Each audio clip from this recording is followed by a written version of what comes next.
Jina la makamu wa rais wa Tanzania Dr. Emmanuel Nchimbi limekuwa katikati ya mjadala mzito wa kisiasa katika siku za hivi karibuni, huku taarifa kuhusu shinikizo la kutaka kujiuzulu zikasababisha maswali kuhusu mustakabali wake ndani ya serikali ya Chama cha Mapinduzi. Mjadala huu umepewa uzito zaidi kutokana na kauli ambazo Dr. Emmanuel Nchimbi amekuwa akizitoa kuhusu katiba mpya, haki za wananchi, maridhiano na mageuzi ya kisiasa. Julai 24, 2026, Dr. Emmanuel Nchimbi alizungumza mbele ya mkutano wa Tanzania Human Rights Defenders Coalition THRDC, akitoa wito kwa Tanzania kuendelea kusimamia ajenda ya katiba mpya. Kwa msisitizo, alisema katiba mpya ndio msingi wa mageuzi mengine ya kisiasa na sheria, na kwamba mchakato unapaswa kuhusisha wadau mbalimbali na kujengwa juu ya mwafaka wa kitaifa. Kauli hiyo ilikuwa na uzito wa kipekee kwa sababu haikutolewa na mwanasiasa wa upinzani, mwanaharakati au msomi aliye nje ya serikali, iliyotolewa na makamu wa rais wa Jamhuri ya Muungano wa Tanzania. Hapo ndipo kauli ya Nchimbi ilipoanza kuzua mjadala mpana zaidi. Pigania ni katiba mpya. Katika hotuba yake, Nchimbi alisisitiza kwamba iwapo angepewa nafasi ya kuambia Watanzania jambo moja tu,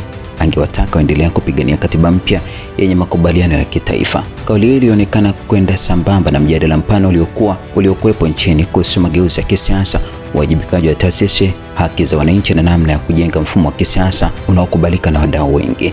Dkt. Nchimbi pia alisema Rais Samia Suluhu Hassan ana dhamira ya kuendelea na mchakato wa katiba mpya na kwamba swala hilo limekuwa kwenye mjadala wa taifa tangu kurejeshwa kwa mfumo wa vyama vingi vya siasa. Kwa nini kauli zake zinauza sana kisiasa? Uzito wa kauli za Nchimbi unatokana na nafasi yake. Huyu si mwanasiasa aliyeko nje ya mfumo, ni mmoja wa viongozi wakuu wa serikali na aliyeteuliwa kuwa mgombea mwenza wa Rais Samia Suluhu Hassan katika uchaguzi wa mwaka 2025. Kwa hiyo anapozungumza kuhusu katiba mpya, haki na mageuzi, maneno yake yanaweza kusomwa kwa namna mbili: kama msimamo wa serikali kuhusu mageuzi, lakini pia kama ujumbe kutoka ndani ya mfumo wenyewe kwamba kuna haja ya kuendelea kujadili mabadiliko ya kisiasa. Mjadala kuhusu Nchimbi haukuanza Julai.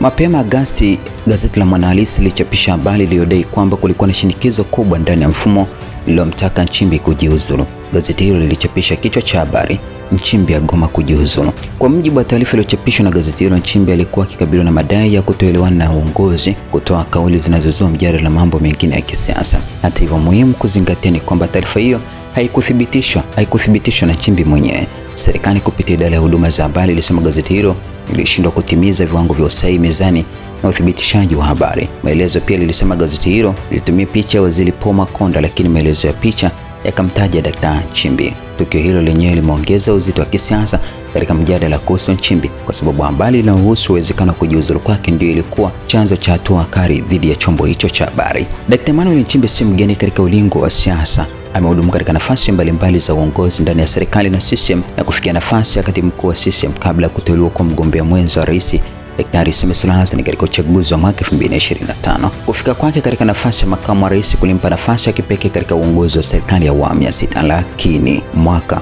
2026 jina lake limeanza kuonekana katika mjadala mwingine. Je, Nchimbi ni sehemu ya ndani ya mfumo unaosukuma mageuzi au ni kiongozi anayesaidia kuelekeza mjadala mageuzi ndani ya mipaka ya serikali?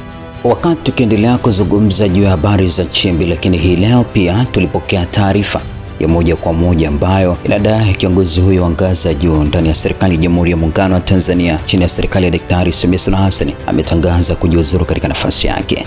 Leo Agosti 25, 2026, amemwandikia barua Rais wa Jamhuri ya Muungano wa Tanzania Mheshimiwa Daktari Samia Suluhu Hassan kumjulisha kuwa nimeamua kustaafu siasa na utumishi wa umma, hivyo nitajiuzulu nafasi ya makamu wa rais wa Jamhuri ya Muungano wa Tanzania kwa kuzingatia ibara ya 50 kifungu kidogo cha pili na C ikisoma pamoja na ibara ya 149 kifungu kidogo cha pili ya katiba kuanzia leo Septemba 4, 2026. Tarehe 27 Agosti 2025 nilimwandikia Mheshimiwa Daktari Samia Suluhu Hassan kuwa nitamsaidia na nchi yetu kwa uwezo wangu wote na kwa uaminifu. Pia nilimhakikishia kuwa siku yoyote akiona anahitaji makamu mwingine wa rais nitaachia nafasi hii. Nimejiridhisha pasipo shaka kuwa Mheshimiwa Rais anatamani mabadiliko, hivyo nimeamua kutimiza ahadi yangu. Kipekee namshukuru Mheshimiwa Rais na Chama cha Mapinduzi kwa imani yao kwangu. Natumia nafasi hii pia kuwashukuru Watanzania wote kwa ushirikiano mkubwa ulionipa wakati wote niliokuwa katika utumishi wa umma. Nitahakikisha kuwa nitaendelea kuwa raia mwema wa Tanzania.